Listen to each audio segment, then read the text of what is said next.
Welcome, and thank you for tuning in to Lady K Chat, a podcast that is designed for men and women to become better versions of themselves, which is broadcast every Tuesday at 6 p.m.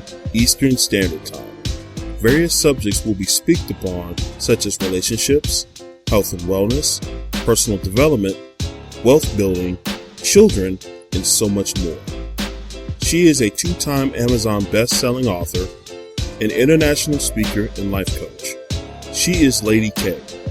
And now for your host, Lady K.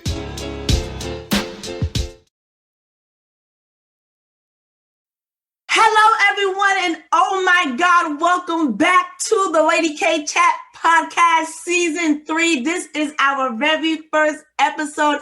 I am so excited. We took a break in the summertime. It was beautiful. I enjoyed it, but I miss talking to you guys. But I'm just so excited to be back and just so introduce what we're doing in the month of September. We are honoring the men because they are some that so deserving. And we're going to talk about Black men in America. This is the Black Men in America series for the whole month of September. And it's pretty much, we are highlighting some of these men that came on my platform and just sharing their experience, that what they're doing in the community. But this gentleman right here, oh my God, y'all are in for a treat. This gentleman right here, he has so many hats. I don't know how he do it. This man right here is the former president of the NAACP. He is now the president of Monroe County United. He is also the radio host for Our Community and You.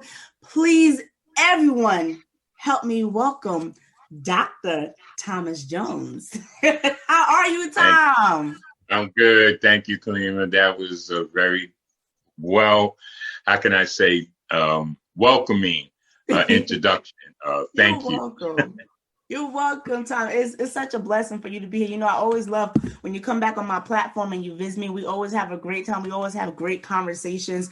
And talking about conversation, Tom, when I was talking to you the other day, you said something so profound to me. You don't even know how much you struck me. So you was talking about a conversation that you had with a young man, and you were saying that, you know, he reached out to you and he told you that, you know, you made an impact in his life. And you said to me, and Kalima, you said, I had to hold back my tears. And if you don't remember, Tom, I said, Tom, why did you hold back your tears? You are deserving. And I kind of feel like a lot of men feel like they have to hold on to their tears. No, I want you guys to feel comfortable crying with joy because you are deserving, Tom. And so are the other men out there that's doing amazing things in the community. But I'm going to touch base on that. Why, Tom, do men have a hard time crying? Well, I wouldn't say it's that hard for all men, you know, especially men who are passionate about what they do. I just held it back, I guess, at that moment for where I was. Okay. If I wasn't in a certain place, they probably would have rolled down my face because it was heartfelt. It was touching, and it came from someone that you knew that you tried to educate him. As far as train him in the way that what he wanted to do, that he would be able to do successfully. Okay. And, you know, things happen where, you know, you just part ways, not, I can say, in a manner of it was you part ways that wasn't good. I wouldn't say that. He just had to do his thing, and I went off and did my thing. And Absolutely. For it to come back to the way he did it, and he did it on Father's Day. And it was, that's why it really got to me. And when I think about it, it still gets back to me because he acknowledged and let me know that I played an important role in his life as far as his journey that he's now experiencing. So that was good. But men should drop those tears every now and then. Why? Because it's refreshing. It allows him to show that he is human and that, you know, he's not the Rock of Gibraltar like a lot of people think men are, or say men don't cry. but real men do cry.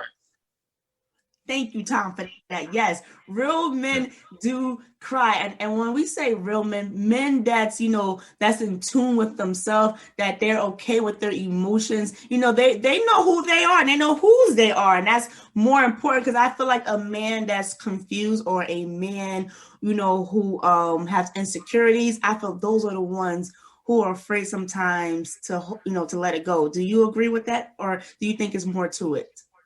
Well, yeah, because there are men like that, and I would even say some women that are like that. But men are like that because they don't want to show any weakness, and if they are, they rather shy away from giving that type of I won't say energy, but that type of information to other people to make them feel that they're not up to par, so to speak. Right. And they may feel that way, but they need to understand, and it's hard for a lot of them to understand, that it's okay to show that type of emotion, that all that is doing is releasing a bit of stress, from them, so they can really feel better about who they are. And, right. At that point, men are kind of insecure, with who they are and how they feel about what they're doing. And if they are wrong, they just don't want to accept that. So they will shy away from that part of really giving people their emotional side, Absolutely. so to speak.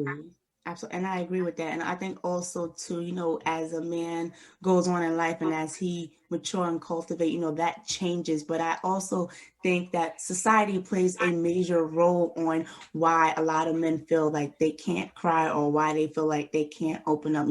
It's that structure, you're a man and, toughen up. But and I think that's incorrect. But, that's why I love brothers like you who feel secure within themselves, who can show other men and young men the right way to do it. And that right there, that's the proper structure. And then talking about structure time, Tom, I want to kind of lead into, a man with integrity.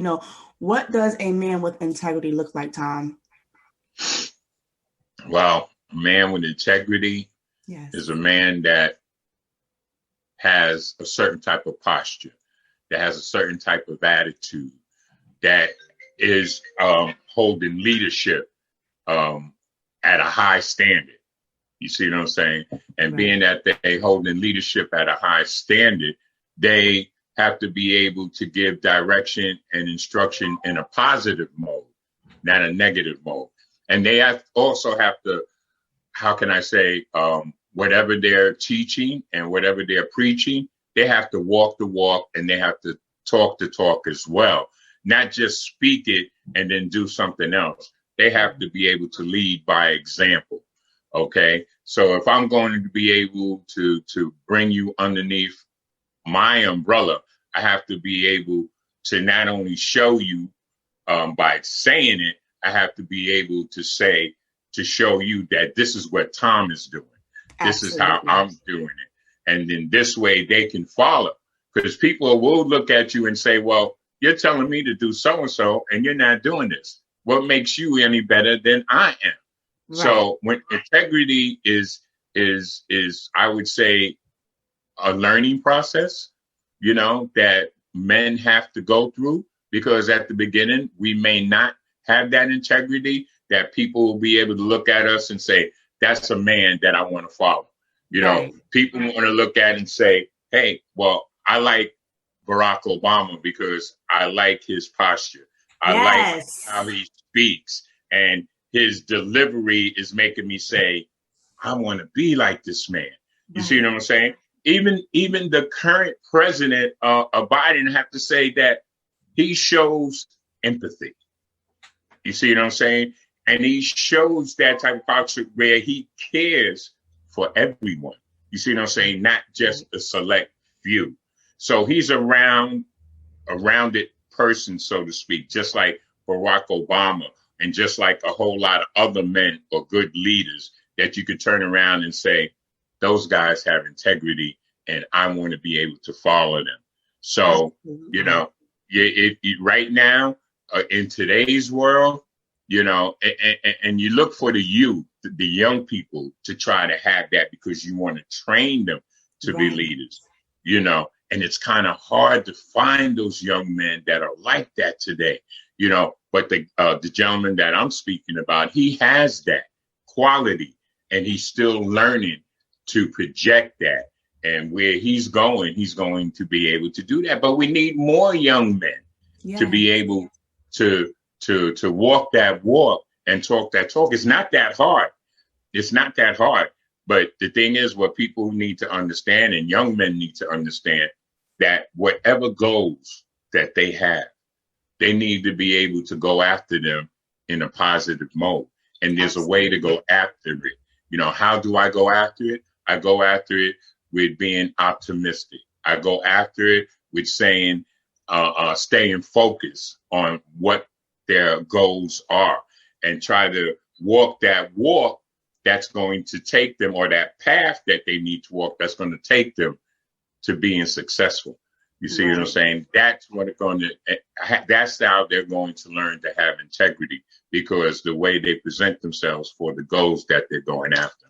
Absolutely. And just to piggyback off of you, because you're talking to the young men, how they have to carry that, integrity. I am a firm believer that if we want these young men to walk that walk, they definitely need someone that they need to mimic, like you said, like the Barack Obama. So we need, and we do have, here's the thing I want to emphasize, we do have men in our community that's walking the walk, talking the talk, so these young people can emulate them, because we never know what goes on at their home. We never know that they biological father might not be that role. They might be present. And that's what a lot of men have to understand. Some men are just present in the home, like, they're just physically there. But are you really attentive? And there's a difference. So sometimes, these young men, they need to see someone else besides the biological or who they might have at home, because they might not get the exact need that they want. Or maybe the dad might be great in some areas, but then he needs another figure so he can feed off that energy. And that's why we all play a role in our community. We have no idea. I stress the fact that without people, there is no community. You just never know who you might touch. You never know who you might inspire. And like you said, you're still smiling from Father's Day. And right now we're in September. So I think that's a beautiful experience, Tom. And then talking about, you said what you're doing. So tell us, what are you doing these days? Wow. Hey, look, it's all about making a difference, and making a difference with people, and trying to get people to come together, to support one another, interact with one another, fellowship with one another, and really try to find common ground with one another. And that's the key right there, being able to find common ground. And what I mean by that is because the climate that we're living in is so distorted at the moment. It's so many mixed messages of negativity that's going around, that we have to try to be able to get back to trying to love one another, so to speak, because we don't do that right now. You see what I'm saying? So the thing is, we have to try to find common ground. And as you know, I'm the president of an organization called Monroe County United, where we build relationships and break barriers. And that's our mission, to build those relationships and break those barriers that have kept us separated or divided for so long. And that's what we're working on. Right now, we're into getting ready to start a series on July 22nd. Which is going to be finding common ground through humanity. That word humanity speaks a lot for where we're not at today. Because if you was to look up the definition, it will tell you all the good things that we should be doing as human beings. But we're not doing that today. So I got with the religious community, the Jewish religious leaders, Christian, Catholic, and Muslim, and they all got together, and we're putting a series together and have people come and speak on some of the topics of humanity, starting July 22nd. It started July 22nd, and it's going to go up until Thanksgiving. Thanksgiving, we're going to have one big giant celebration on humanity with the religious community, even with the non-believers. We're bringing all of those series together, and we're going to have a celebration thanking God for bringing us all together. So that's about to happen. Along with, we have another project that's going on. It's called Braver Angels, and they have candid conversations on race relations. All right, that's all going to be taking place. The polarizing, they call it, race relations, and it has to do with basically the Reds and the Blues. We know what those are: Democrats and Republicans, who we know are screaming at each other. But this particular organization, which is called Braver Organizations, which Monroe County United is partnered with, have found a way where we come together and have candid conversations, not arguments, but candid conversations, and appreciate each and everybody's views. In other words, we're listening to one another. We're not screaming at one another. And I've been through one of those events where at the end, some people were feeling a certain kind of way, but, I had a lot of people came over to me saying, we really appreciate you coming. We appreciate your comments and things of that nature, because for some strange reason, I ended up being on the red side, the Republican side. So it was really interesting to try to be able to communicate how I felt about certain subjects. But these are the kind of conversations that our organization is really trying to implement in the community to bring people together so we can start talking to one another instead of hating one another. And there's also something else that we're trying to do. We're breaking the barriers with our local and state police department, which is on the table. We're putting together to have a community cookout with our local and state police, which will bring everybody in the community together with the kids and the things of that nature. We want to be able to interact with them. We don't want to have a discussion about why did you do this? Why did you do that? We already know what the climate is. The thing is, how can we fix it? We're trying to find the common ground with one another. And that's what we have to do, find common ground. Because at the end of the day, I had a interesting conversation with a group of white men that was interested in, hey, Tom, how can we contribute? We're sorry about this racial divide and things of that nature. And I asked them, I said, we probably do the same things, but we don't realize it. So let's see where we can find common ground. Hey, how many like the New York Giants? You get guys that raise their hands. How many people like cookouts? They raise their hands. Hey, you like bowling? Hey, so do I. We can find areas of common ground where we all agree on. And I think that's where we need to start, because you like some of the same things I like. So if I have an event, I could put everybody under that same roof to start those conversations. And that's what Monroe County United is doing. We're trying to find common ground with the community. And we've been working on that for a while. So with those three events, we're hoping that, we'll be able to start the conversation and to start the real conversation. And what is the real conversation? The real conversation is change. Right. But in order for that to happen, we have to be together. We have to be cohesive in our quest for change. Everybody speaks change, but are we about change? Right. That's what it has to be about. We have to be about it, but not individually. We have to do it collectively. And when we do it collectively, the voice is a whole lot louder than it is. So we want to start on that road with finding common ground. And then if we could bring everybody to the table with finding common ground, then we can start the process of talking about real change. And that goes under all the topics that everybody has been expressing, all through 2020, through the pandemic, whether it's health, whether it's gun control, whether it's race, whether it's a police reform or police brutality, there's a way to be able to have all these conversations. Right. But we hadn't have, in order to have them at the level that we need to have them, we have to find common ground first. Wow. Tom, you said a mouthful, but just thinking about all three events that you just stated, to me, when I thought about everything, it's just like, wow, you're creating a space. You're creating a space for unbiased, that's what you want. That's the whole thing. Stop being biased, because if you be honest, all of us to an extent, we're biased, but I hear what you're saying. Everything that you said, I heard to create an unbiased space and place. And it is going to take a lot of work for us to get there, but I still commend you, Tom, for even just trying and implementing, because I know there's many leaders throughout the years, they try. And see, here's the thing. Behind the scenes, people don't know that the work that you and other leaders put in. They'll be like, oh, what's so-and-so doing? And what are they doing? But I have to say this because, I'm just going to call it out. I'm sick of it. See, a lot of people feel like, well, what are the leaders doing? But guess what?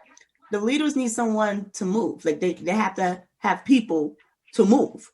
So if you saying, what are they doing? But then you just doing nothing, but you just whining and complaining, you're part of the problem. And I'm going to call it out. You're part of the problem. Yeah, and you're not part of the solution. Right, you're not part of the solution. You just want to whine and cry. There's a lot of people that want to whine and cry, but they don't want to do nothing. So it's like, at least do something in the community. Even if you can spend one time a month donating your time to something that's helpful to someone else. You just got to get out your own way. But again, Tom, I don't want to steer in the wrong direction because that's another show. You said it, because I want to highlight you and all your attributes and all what you are contributing to the community here where we reside at. So, Tom, again, I salute you, and I'm so proud of the work that you are doing. And, I just want to thank you. But I know we talked a lot about what you're doing in the community, but before we leave, because, you're more than just a community leader, and you're more than just, the president or, such and such, you're also a father. So before we leave today, Tom, I'm going to ask you to do us a favor. And I want you to share a time where you had a special father moment. Wow. I think I had a lot of those moments because, not only do, I have my daughter, but I also have fathered 4 stepkids as well. And I think those moments I had with all 5 of them is hard for me to pinpoint which one were they, because they, they were special because I was with them, and we either were laughing together or playing together, when I think about, when they were children, how I was holding their hands, crossing the street, all of those were special moments that I will hold on to. Being a father is more than just bringing them into the world, or making a baby. It's more than that, because with me taking over, the lives of those 4 kids that had a biological father was so meaningful, and their mother today tells me, hey, thank you for helping me raise my kids. And by the way, my son, that's your son, Tom. He's your son. Will hit me up and say, hey, Dad, happy Father's Day, and calls me, when he needs advice and things of that nature. But that's because a father shows fatherly love. You see what I'm saying? You have to be able to show that love and give that love so they remember the type of love that you gave them growing up, so they can say happy Father's Day. So being a father and to try to pick out one special moment, for being a father is so hard. I think the best moments is on Father's Day. That's where you get those returns to know that you are a father. Thank you, Tom. I really appreciate that, sharing that moment, and I appreciate you.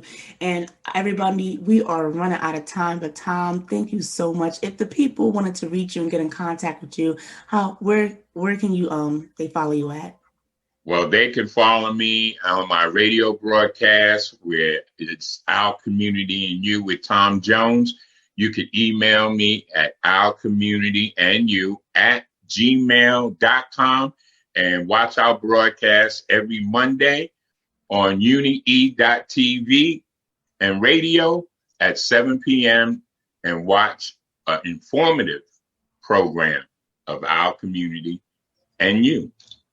Thank you, Tom. I appreciate you. Well, everyone, continue to follow us here at the Lady K Chat Podcast. You can see us here on YouTube, Instagram, and Spotify, and Apple, and all those great magnified 2 platforms. And don't forget to visit our website at www.ladykeenterprises.inc. And we will see you next Tuesday here at 6 p.m. Good night, everyone. Good night.